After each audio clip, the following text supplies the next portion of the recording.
안녕하세요. 30대 꽃다운 나이에 이혼이란 산을 넘은 여성입니다. 세상에 안 힘든 사람 없다는 거 알지만 그래도 힘들 때면 저는 사연이나 커뮤니티를 꼭 한번 탐방하게 되는 습관이 있어요. 나만 힘든 게 아니라는 걸 확인받고 위로받는 것이 제가 스트레스를 이겨내는 방법이거든요.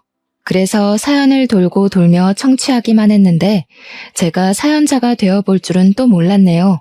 아마 이번엔 직접적으로 제 처지를 공유하고 동정받고 싶어서 그런가 봅니다. 시간 되시면 제 이야기 한번 듣고 가세요. 저는 한때 결혼 때문에 가슴 벅찼고 한 번도 느껴보지 못했던 행복을 만끽해봤습니다. 평생 홀로 구질구질하게 살 줄 알았던 저를 제 남편이 구제를 해준 셈이나 다름없었는데요. 당시 제 남편은 S전자 기업 사원이었어요. 저는 그냥 닭발집 장사하는 사람이었고요. 제 가게가 남편 기업 주변에 있다 보니 유독 대기업 사람들이 회식 자리로 많이 찾는 곳이었습니다. 가게 규모는 작은 편이었는데 겨우 5테이블 차면 끝이라서 직원은 한 명만 두고 요리랑 서빙 카운터를 같이 운영했어요. 당시 막 시작한 장사라서 맛 보장이 없었을 텐데 유독 제 솜씨가 맛있다며 자주 찾아오는 손님이 있었습니다. 그게 바로 제 남편이었고 남편이 단골로 제 가게를 찾아주는 덕에 굳이 노력하지 않아도 저희는 안면 트고 인사 정도는 나눌 수 있는 사이가 될 수 있었어요. 남편은 제게 가끔씩 유치한 기념일 선물도 주었습니다. 거창한 건 아니었고 어린애들이나 챙기는 화이트데이 같은 거 있잖아요. 회사에서 많이 받았다면서 예쁘게 포장된 사탕이나 초콜릿, 빼빼로 같은 걸 꼭 제게 주곤 했어요. 그날마다 회식을 오기도 했고요. 젊어 보여서 몰랐는데 남편은 부서에서 팀장직을 맡고 있는 유능한 사원이라고 하더라고요. 그건 남편이랑 같이 온 동료분들이 남편을 치켜 세워주며 저한테 자랑해줘서 알게 된 사실입니다. 솔직히 자기 일 열심히 하고 전문적인 사람 보면 매력적이지 않습니까? 게다가 남편이 저를 다정하게 챙겨주기까지 했으니 제 마음이 흔들렸던 건 사실이에요. 그렇다고 티를 내진 못했어요. 남편은 말 그대로 대기업 팀장이고 저는 닭발집 사장인걸요. 제 눈에 훌륭해 보였던 남편은 남편 수준에 맞는 여자와 잘 어울린다고 생각했기 때문에 감히 제가 넘볼산은 아니라고 생각했습니다.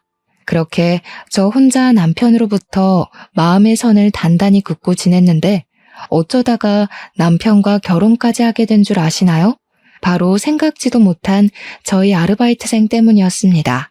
저랑 같이 일했던 아르바이트생이 한날 돈을 들고 튀어버렸지 뭐예요. 그 아르바이트생은 집안이 가난해서 대학교도 못 가고 아르바이트만 빙빙 도는 친구였는데 군대를 다녀오고 스펙도 없는 상황에서 장사 아르바이트만 뛰며 열심히 살던 친구였어요. 부모님도 돌아가시고 없다고 하더라고요.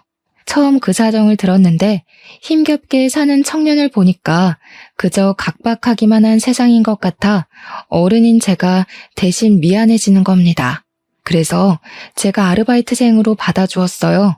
야간 수당에다 주말 수당까지 뭐 하나 빼먹지 않고 챙겨줄 수 있는 돈은 착실하게 챙겨주었습니다. 그 친구도 그만큼 손님에게 깍듯하고 제게도 싹싹하게 잘해주더라고요.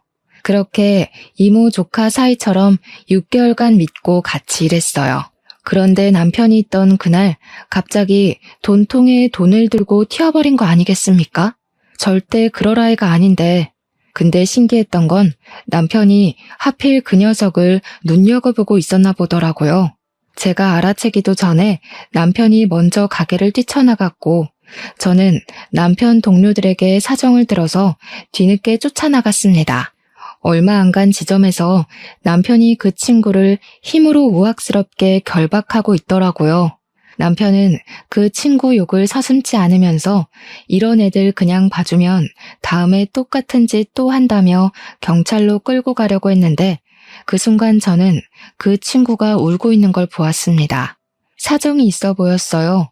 그래서 제가 되레 남편을 진정시키며 난 괜찮다고 그 친구를 풀어달라 했습니다. 남편은 제 뜻을 이해 못했지만 제 뜻에 따라주었어요. 지금 생각해보니 아마 저를 좋아하고 있던 터라 그랬던 것 같네요. 남편이 손을 놓자마자 그 친구는 우리한테 고맙단 인사도 안 하고 도망을 쳤습니다. 그러자 남편은 또 자기 일처럼 그 친구를 향해 화를 내줬는데 남편은 저더러 그 친구 월급 아직 못 준 거 있으면 절대 주지 말라고 조언까지 했습니다. 당시에는 남편의 그런 마음이 저를 과도하게 걱정해주는 것 같아 얼마나 고마웠는지 몰라요. 남의 일을 그렇게 신경 써주기가 쉽지 않잖아요. 콩깍지가 단단히 쓰였는지 남편이 좀 귀여워 보이기까지 하더라고요. 물론 남편의 감사한 당부를 지켜주진 못했어요. 급여 날에 아르바이트생 통장으로 돈을 입금해줬거든요. 어쨌든 남편에게 감사해서 그날 남편 술자리는 제가 공짜로 해줬고 싸줬어요. 서비스도 내주었고요. 자리가 파했을 때 남편이 끝까지 돈을 주려 했지만 제가 절대 받지 않았는데요.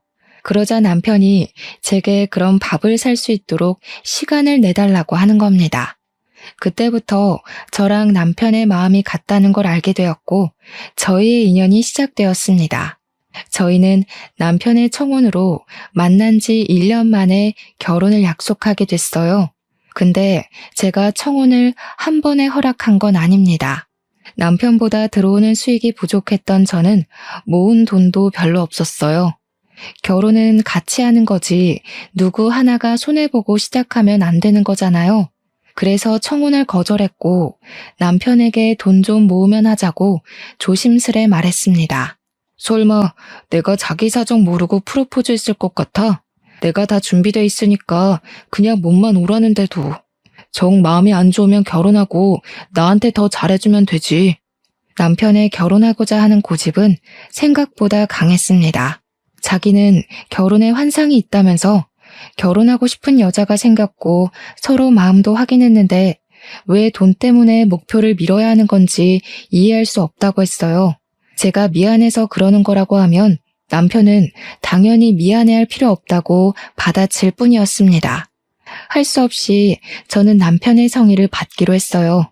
그렇다고 진짜 몸만 맡길 생각은 없었기에 결혼하고 생활비만큼은 제가 알아서 해보겠다고 제 나름 남편의 성의에 대해 표시를 했어요.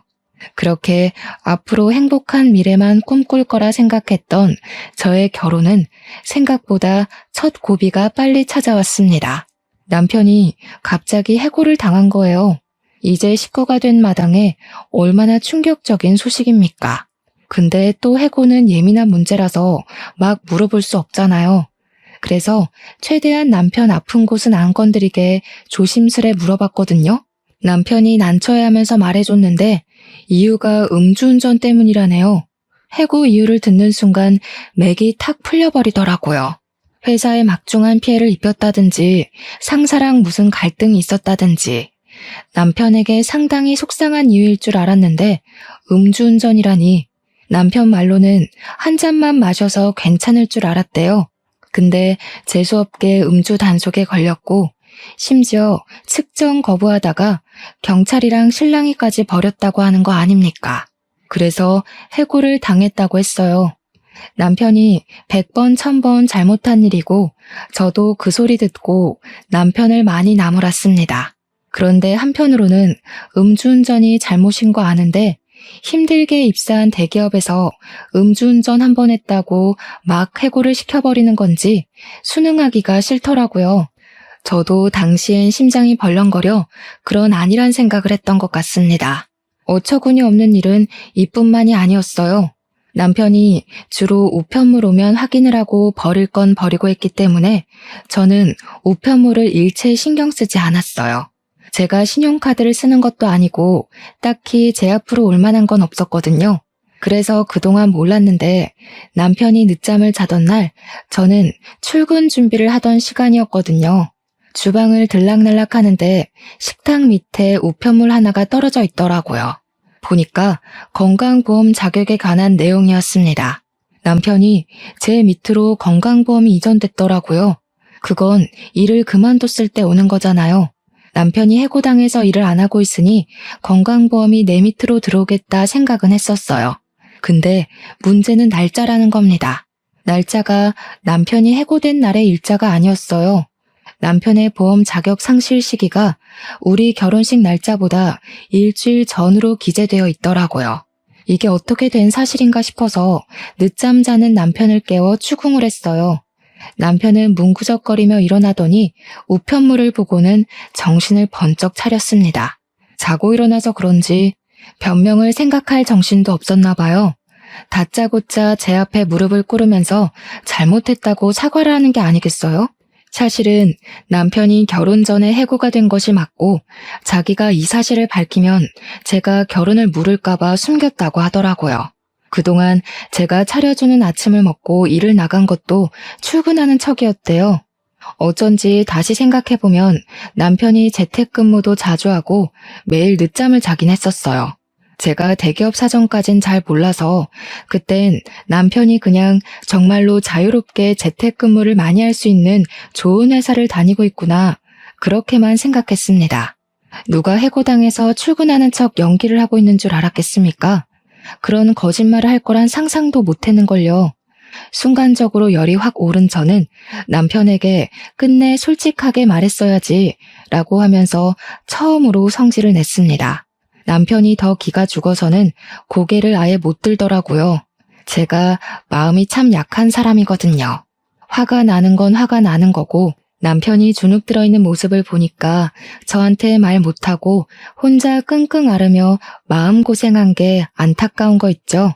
그리고 이미 저는 결혼을 해버렸고 결혼이 장난도 아닌데 결혼한 지 얼마나 됐다고 바로 이혼을 하겠습니까? 그래도 남편이 나쁜 마음으로 제게 숨긴 것은 아닌데다가 저 몰래 새 일자리를 찾고 있었다길래 일단은 한번 봐줬어요. 그렇게 고비를 잘 넘겼다고 생각했습니다. 그리고 다음 날부터 제가 좀 바빠졌어요. 남편이 일을 구하기 전까지는 일단 제 수익으로 저희 살림을 완전히 해결해야 되잖아요. 원래부터 생활비는 제 몫이었으니 감당할 수 있었는데 그 외에 부수적인 돈까지 전부 제 돈으로 해결을 해야 되니까 좀 많이 버거울 것 같더라고요. 그래서 저는 원래 오후부터 장사를 했던 걸 늘려서 오전부터 시작을 했고 배달은 가까운 곳만 했는데 이젠 업체를 신청해 넓게도 운영하였습니다. 그 덕에 제 가게는 생각보다 빨리 성장했어요. 5테이블 규모로는 적어서 가게 이전까지 필요했을 정도였죠. 저랑 남편은 활기를 갖고 같이 부동산 알아봤습니다. 남편이 대기업 다녔던지라 똑똑해서 중개사 말장난에 놀아나질 않더라고요. 참 듬직했어요. 똑똑한 남편 덕에 제 가게는 입지도 괜찮고 매 물가 흥정도 잘 돼서 좋은 새 출발을 할 수 있었습니다. 다만 이젠 직원이 무조건 있어야 하는 규모였기 때문에 아르바이트생 면접도 봤어요. 남편이 자기 일 구하기 전까지 제 가게 일을 도와준다고 했거든요. 그래서 아르바이트생 뽑는 것부터 가게에 드릴 물품까지 남편이 꼼꼼하게 확인하고 주도해 주었습니다. 그렇게 시작한 장사는 규모를 참 잘 키웠다고 생각할 만큼 잘 되었어요. 일손 부족했는데 남편의 존재가 특히 제게 도움이 많이 되었습니다. 데뷔를 빨리 했기 때문인지 저희는 남편이 백수인 것에 비해 궁핍은 쉽게 피해갈 수 있었어요. 그건 제가 월급쟁이가 아니었던 덕이 컸을 겁니다. 저는 혹시라도 우리 부부 살아가는 데에 경제적 고충이 따를까봐 일을 쉬지 않고 출근했어요. 하루쯤은 쉬어도 된다는 남편의 걱정에도 불구하고 늘 제가 직접 직원들과 음식들, 손님들까지 정성스레 신경을 썼습니다. 역시 사람은 무리를 하게 되면 병이 나기 마련이더라고요. 한날 아침 일어났는데 몸에 열이 펄펄 난 거 있죠. 아마 일도 바쁜데 이번에 잘해주던 주방 이모가 그만두는 바람에 제가 요리까지 뛰어서 더 병이 난 것 같았어요. 남편이 놀라서 얼른 저를 병원에 데려다 주었고 빨리 주방 일하는 사람부터 뽑으라고 걱정 섞인 잔소리를 했습니다. 오늘은 제발 내 말 좀 들어라. 나는 네 남편이잖아. 너만 내조해? 나도 외조 좀 하자. 내가 가게 봐주는데 뭐가 그렇게 걱정이야. 당신이 그랬잖아. 나 부사장 자격이나 마찬가지라고. 오늘은 무조건 집에서 쉬어. 그래야 앞으로 또 힘내서 일하지. 남편 말이 맞다고 생각했어요. 앞으로를 위해서 굳이 아픈 몸까지 이끌고 나가 저를 혹사시킬 필요는 없다고 봤습니다. 또 부부가 왜 부부겠습니까? 서로 돕고 기대라고 만들어진 관계가 아닙니까?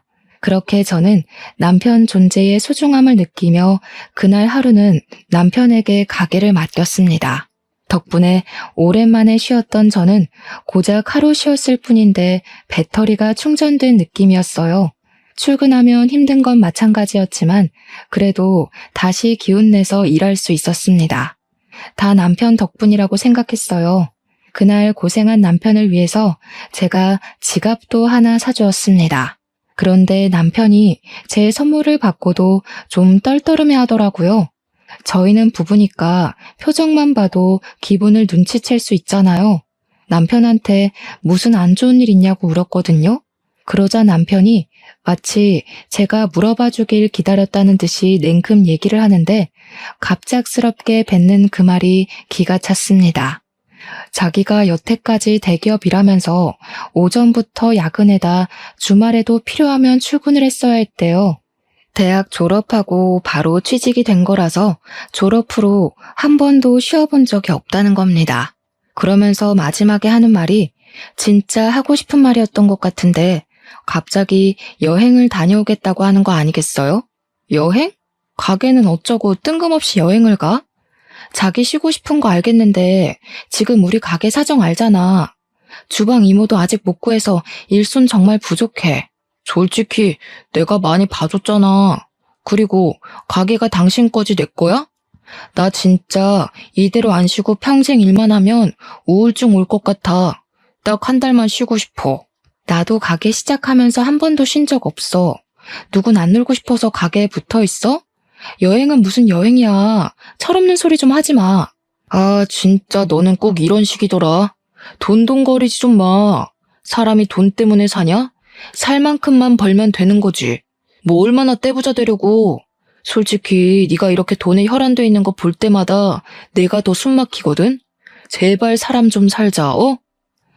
불과 얼마 전까지만 해도 남편은 에너지 방전된 제 건강 상태를 걱정하며 남편 노릇을 톡톡히 해준 사람입니다.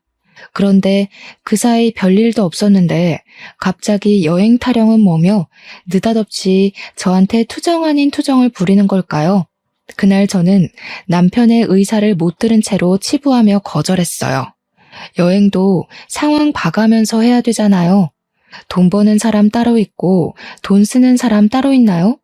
안 그래도 주방 이모가 일당백이라서 매출에 지장이 갈까봐 새로운 주방 이모를 뽑기까지 스트레스를 많이 받고 있는 상태였단 말이에요. 자영업 하시는 분들은 아시겠지만 요즘 사장도 하루 종일 서서 요리하고 서빙하고 그러니까 퇴근하면 정말 뻗어버리는 수준이거든요. 매출이 잘 나와도 몸이 힘드니까 사람이 금방금방 피폐해지고요. 제가 또 언제 몸병이 날지 모를 상황인데 이 와중에 남편은 한 달을 자리 비우겠다고 하니 오히려 더 배로 스트레스 오는 거 있죠.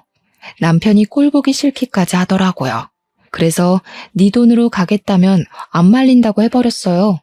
남편 돈 없는 거 누구보다 제가 제일 잘 알거든요. 당연히 기분 상해서 토라져 있다가 다시 가게 나오겠지 생각했는데 제 판단은 완전히 오산이었습니다. 남편은 신이 나서 종일 휴대폰만 붙들고 다녔고 진짜 동남아 여행을 한 달 동안 갈 계획까지 다 세워서 비행기 표도 예매하더라고요. 아주 속전속결이었죠. 그 모습을 보는데 얼마나 맥 빠지고 할 말이 없던지 그냥 체념해버렸어요. 저도 남편 없으면 밥은 안 차려줘도 돼서 나름 신경 하나를 덜 수 있는 셈이긴 했거든요.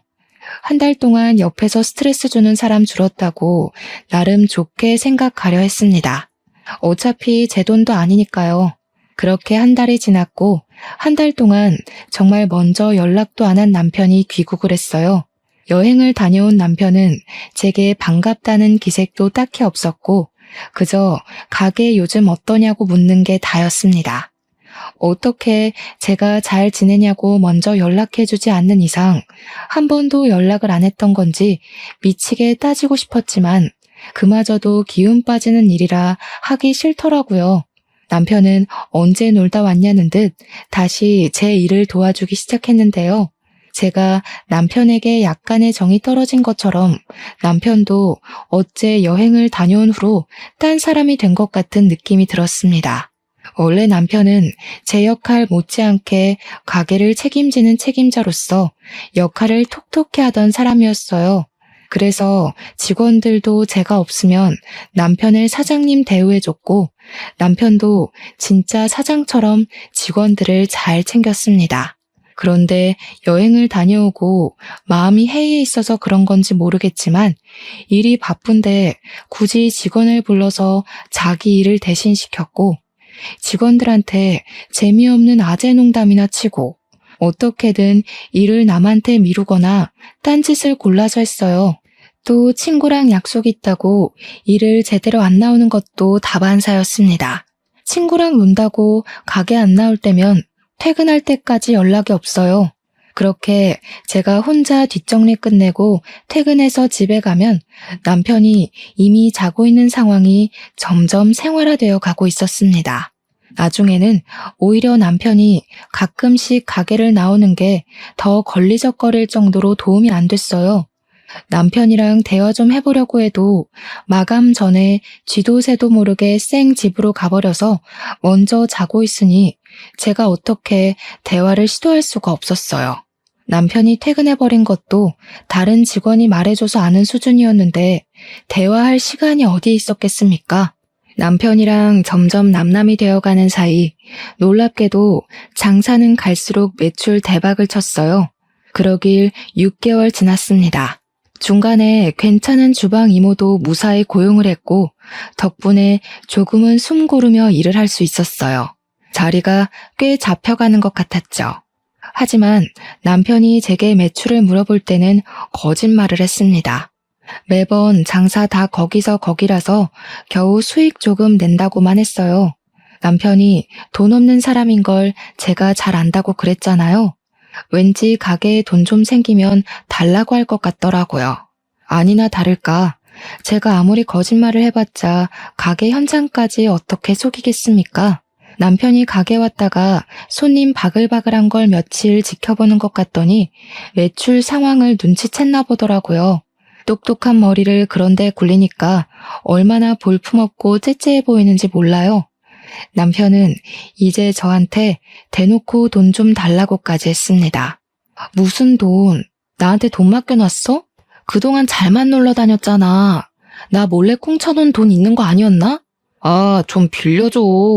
내가 돈이 어딨어. 그거는 친구들이 다 사준다고 하니까 나갔던 거지. 당신 아니면 나 돈 나올 구멍 없는 거 알잖아. 그래도 내가 엄연히 대기업 다녔던 사람인데 돈 한 푼 없어서 친구들한테 얻어먹기만 하는 거 얼마나 쪽팔린지 아냐? 그러니까 지금 놀려고 돈 달라는 거잖아. 노는 게 아니면 일도 안 하면서 무슨 돈이 왜 필요한데? 와, 어이없네. 지금 나 백수라고 무시하냐? 대기업은 아무나 들어가는 줄 알아? 원서 넣으면 바로 합격인 줄 아냐고. 그리고 요즘 파릇파릇한 애들이 치고 자꾸 올라와서 그 확률 뚫으려면 엄청 스트레스 받거든? 꼭 머리 안 쓰고 무식하게 돈 버는 애들이 천재들 욕한다니까. 무슨 대화를 못하겠다, 대화를. 남편은 저더러 백수 문제는 남자 자존심 문제로도 연결된다면서 사과를 요구했습니다. 지금 저한테 무식하게 돈 번다고 한 사람이 누군데 자존심을 논하는지 모르겠더군요. 기가 막혀서 개무시하고 돌아섰는데 남편이 돈이 급했는지 다시 제 앞을 막아섰어요. 나 언제 또 대기업 들어갈지 몰라. 이런 식으로 나오면 나중에 얼마나 후회하려고 그러냐? 설마 나한테 돈 주기 싫어서 그래? 싫어. 너 취업 핑계로 논 지가 벌써 반개월이 다 돼가. 나 믿고 계속 놀고 먹을 심상 같은데 나 당신 마누라지 네 엄마 아니야. 일 안 할 거면 혼자 손가락 빨아야지. 그리고 똑똑한 사람이 왜 자꾸 무식하게 번 돈을 탐내냐? 나가서 똑똑하게 벌어서 똑똑한 돈 쓰던가. 머리가 안 되면 몸뚱이라도 멀쩡해야 되는데 어째 더 쓸모없어서 안타깝네. 남편은 제 말에 자존심 상해서 토라졌고 저더러 돈 번다고 유세 떨지 말라 소리쳤습니다. 그러면서 우리 결혼할 때 돈 없는 나를 위해서 집이랑 차까지 다 자기가 해오지 않았냐고 하더라고요. 물론 남편이 제 생각해서 집도 차도 해줬죠. 그래서 그게 완전히 제 건가요?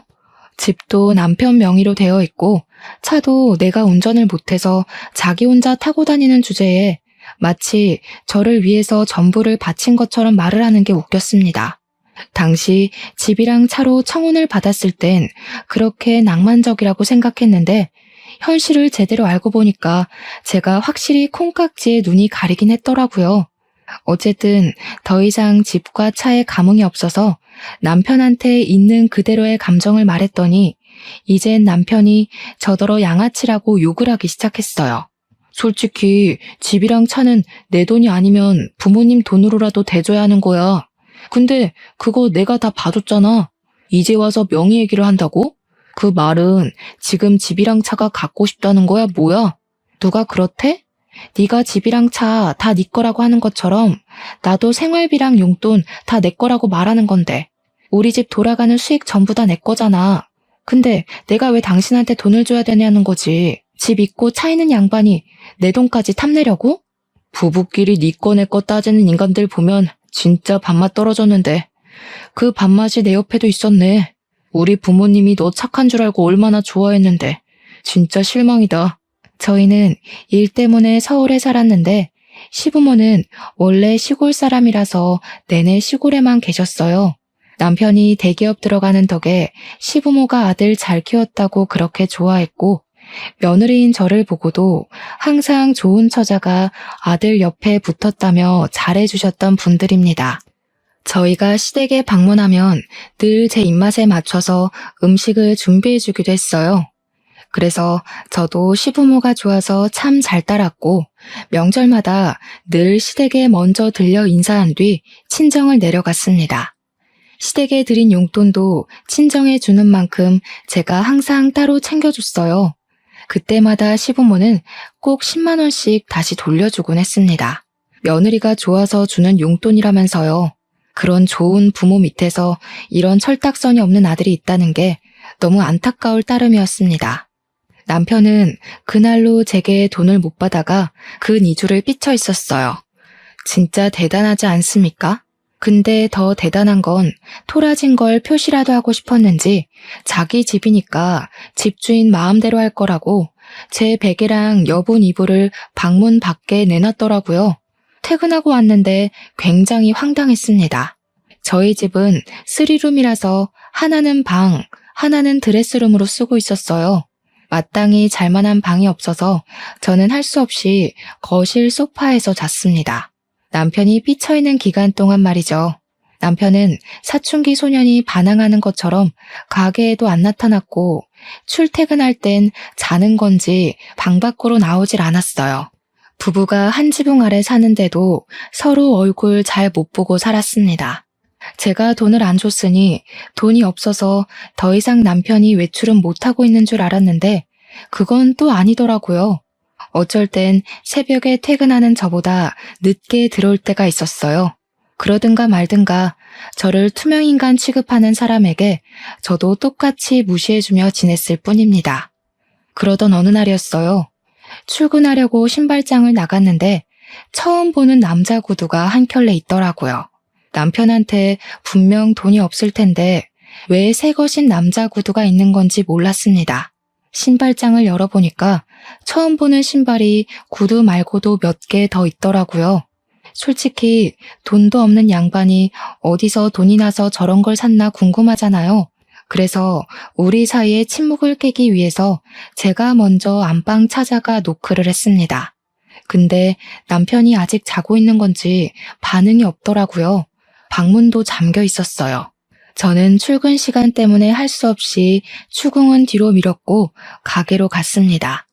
저희 가게는 저녁부터 피크라서 오전이랑 낮에는 거의 배달만 있었는데요.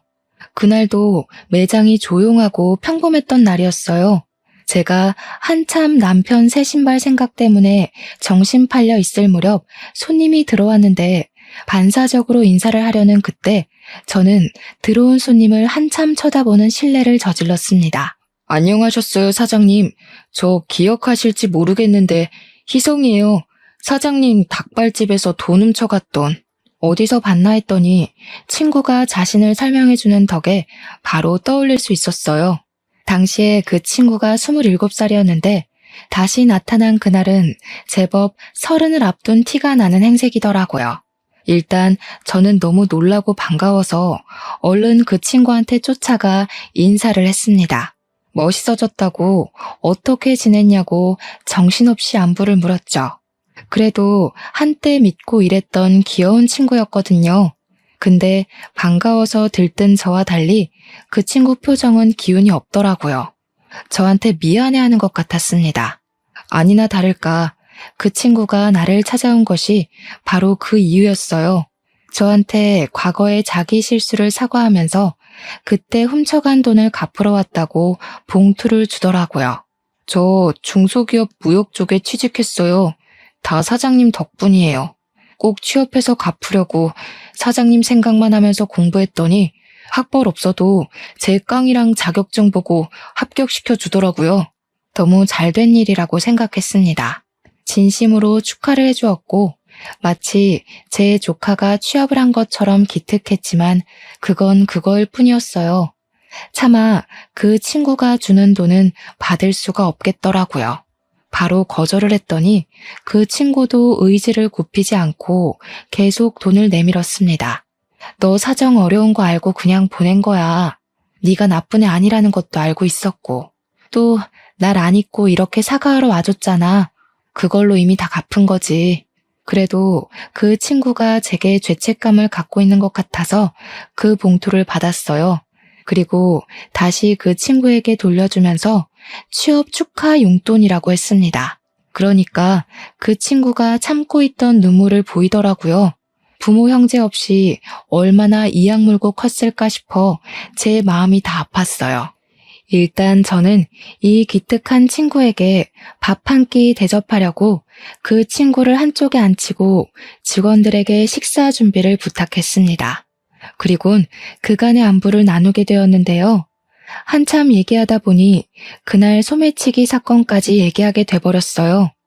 자연스레 남편도 언급이 되었죠.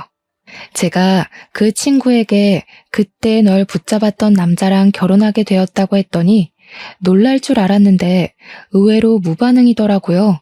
근데 놀랍게도 그 이유가 다 있었어요. 그 친구는 무반응이었던 게 아니라 난감해서 입을 다물고 있었던 것이었습니다. 잠깐 고민하는 것 같더니 저한테 자기 폰을 건네더라고요. 그리곤 뜬금없이 여러 가지 동영상을 보여줬어요. 하지만 그 안의 영상은 전혀 뜬금없는 것이 아니었고 제 인생의 가장 큰 고비로 찾아오게 되었어요. 영상 안에는 남편이 있었습니다. 남편 옆에는 웬 여자가 있었는데 그 여자는 다름 아닌 과거에 저희 가게를 그만둔 주방 이모지 뭡니까? 둘은 사이좋게 팔짱을 끼고 있었고 동영상 끝자락엔 두 사람이 모텔 들어가는 모습이 찍혀 있었습니다.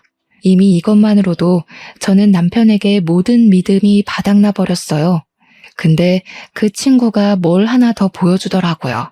녹음 파일이었는데 들어보니 그 친구는 우리 가게를 처음 온 게 아니었습니다.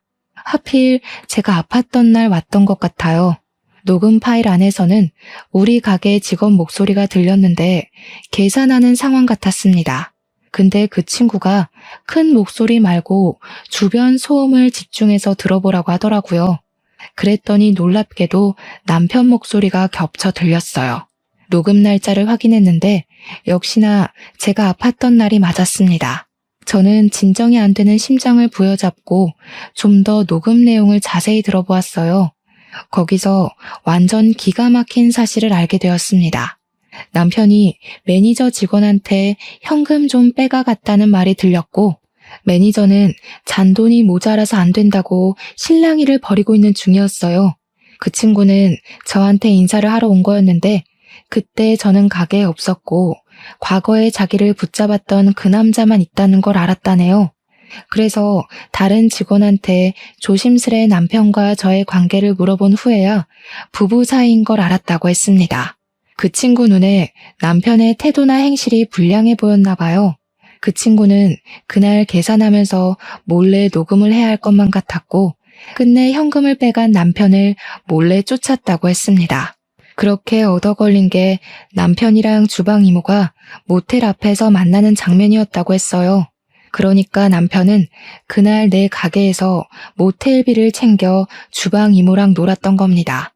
그 친구한테 이런 모습 보인 게 창피하지만 덕분에 제가 앞으로 어떻게 행동해야 될지 감이 잡혀서 고마웠어요. 보답은 나중에 진정이 되면 다시 만나서 해주기로 했고 일단 급하게 증거물을 받았습니다. 그렇게 저는 근무 중간에 처음으로 퇴근을 했어요. 제 전화도 안 받는 남편을 속으로 쌍욕하며 바로 집에 갔는데 미치고 팔짝할 노릇이 저를 기다리고 있더라고요. 마치 저더러 수많은 증거를 갖고 위자료 챙기라고 하늘이 도와주는 듯 했습니다. 제가 집 안에 들어가니 신발장에는 처음 보는 여자 신발이 있었어요. 이미 불륜이란 걸 알고 왔지만 직접 보니까 순간 심장이 덜컥 내려앉더라고요. 그래도 그 흥분감이 저를 더 미치게 만들어줬던 것 같아 오히려 도움이 되었습니다. 집 안으로 더 들어가 보니까 안방에서 웃고 떠드는 소리가 새어나오더라고요. 자기 집이라고 자기 마음대로 여자까지 들이는 남편한테 순간 화가 났습니다. 이럴 거면 마누라라는 게 왜 있는데요? 평생 혼자서 여자 갈아치우며 살다가 고독사 해버리지. 제 눈에 잡힌 이상 저는 일단 그들과 곱게 마주보고 대화하기 싫었습니다. 어떻게든 눈물을 쏙 빼놓고 싶어서 서둘러 주위를 둘러봤고 신발장에 소화기를 발견했어요. 핀을 빼고서 소화기를 들고 가 방문을 열었죠. 둘이 침대 위에서 나란히 누워 휴대폰으로 놀고 있길래 그대로 가서 소화기를 분사해줬습니다. 허우적거리는 둘을 쫓아다니면서 가루범벅으로 만들어버렸어요. 소화기를 난생 처음 써봤는데 그런 식으로 쓰게 될 줄은 상상도 못했네요. 소화기가 또 거의 새 거였던지라 분사력도 좋더라고요. 제가 정신 나간 사람처럼 멈출 생각을 안 했더니 나중에는 보이지도 않는 곳에서 남편이 콜록거리며 쌍욕을 하기 시작했어요. 아씨, 내 눈! 야, 어딨어? 너 오늘 내 손에 죽을 줄 알아. 정신이 나가도 정도껏 나가야지. 뭐 하는 짓이야? 내 돈 훔쳐서 모텔 가는 너만큼 정신 나갔을까? 아무리 바람 피우고 싶어도 그렇지. 어쩜 저렇게 수준 떨어지는 사람을 골랐대? 애 딸린 아줌마가 취향이었니? 그 주방 이모한테는 아들이 하나 있어요. 중학생인가 고등학생이었을 겁니다.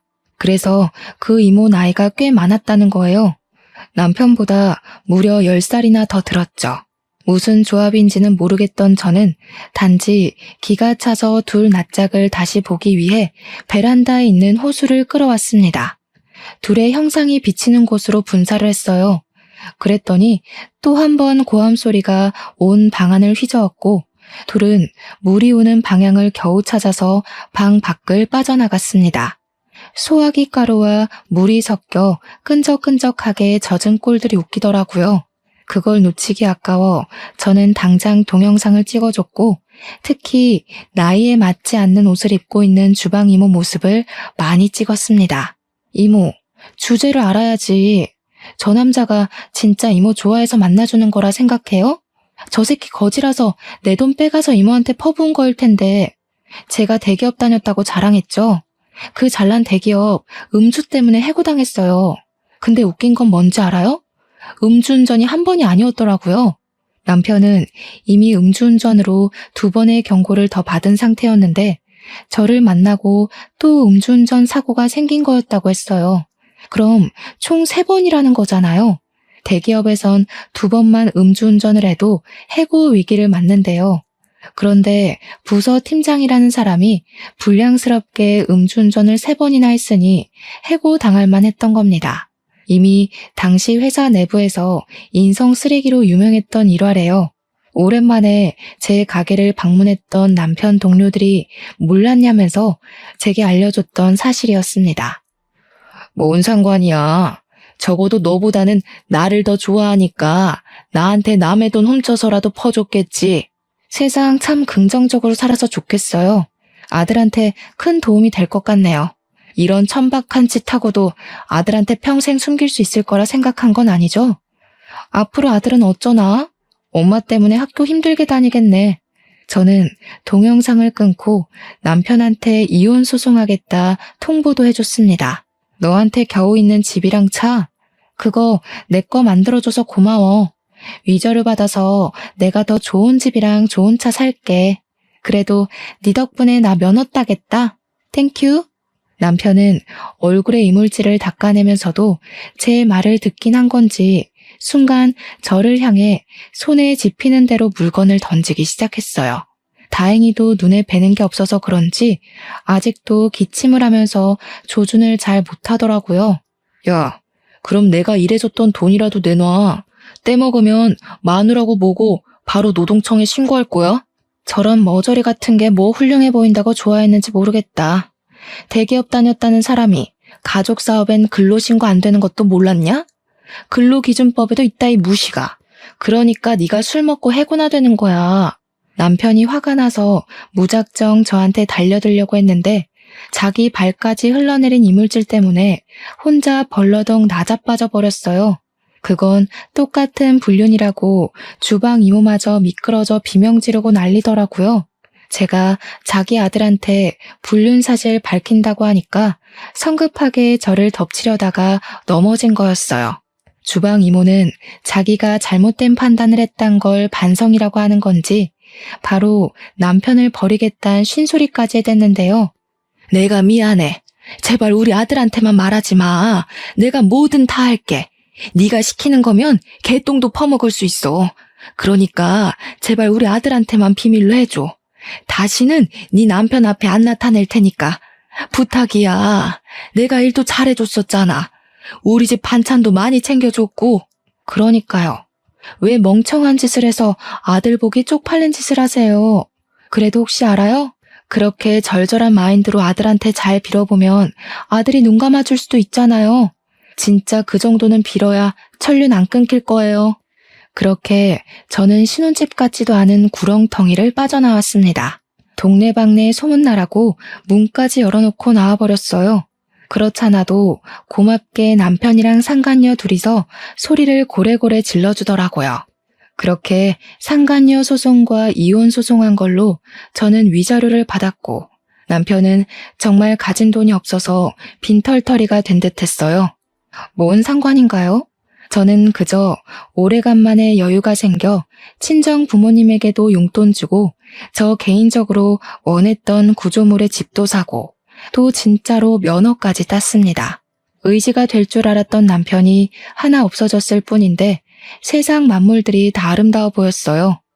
한참 제 시끄럽던 삶도 안정이 돼가고 가게도 제법 유명세를 치렀을 때쯤 상간녀랑 친했던 다른 주방 이모가 슬쩍 상간녀 소식을 말해줬는데요. 상간녀 아들이 지금 사춘기라서 생각보다 더 피 튀기는 싸움 중이라네요. 현재 아들이 성인 되면 자기 엄마 버릴 거라고 난리라 하더라고요. 상간녀가 돈도 없어서 위자료 때문에 집까지 팔고 아들을 강제 전학까지 가게 했으니 아들 입장에선 엄마가 얼마나 창피하고 미웠겠습니까? 다 자기 업보겠죠. 남편은 더 이상 집도 없고 돈도 없으니까 본가에 내려가 지내는 것 같았어요. 남편이랑 이혼하면서 유일하게 걸렸던 존재가 바로 시부모였는데 아무리 밉상인 남자였다지만 그래도 그 자식 부모만큼은 제게 좋은 사람들이었거든요. 그래서 저는 시부모에게 솔직하게 제 상황을 얘기했었고 이런 꼴 보이게 되어 죄송하다는 말만 전한 채 연락을 끊었습니다. 답장은 제가 일부러 받지 않았어요. 전화라도 올까봐 수신 차단도 해버렸죠. 좋은 사람일수록 작별은 깔끔하게 해야 된다고 생각했기에 제 인사만 전할 수밖에 없었습니다. 참, 그리고 이혼 소송 과정에서 알게 된 사실인데 남편이 해외여행 갔던 거 있잖아요. 주방이모랑 간 거라네요. 남편이 그때부터 변한 것 같았는데 차마 불륜까진 눈치 못 챘다는 게 억울하더라고요. 지난날 후회해서 뭐 하겠습니까? 역경을 디딘 제가 무너지지 않은 걸로 잘 해결됐다고 봐야죠. 잘못 저지른 사람들이 되레 잘 살면 세상이 너무 재수없을 거잖아요. 결국 정의와 진실이 승리한다는 걸 크게 깨우쳤던 경험이었습니다. 앞으로는 이곳에 사연을 올릴 일 안 생겼으면 좋겠네요. 긴 사연 들어주시느라 고생하셨습니다. 감사합니다.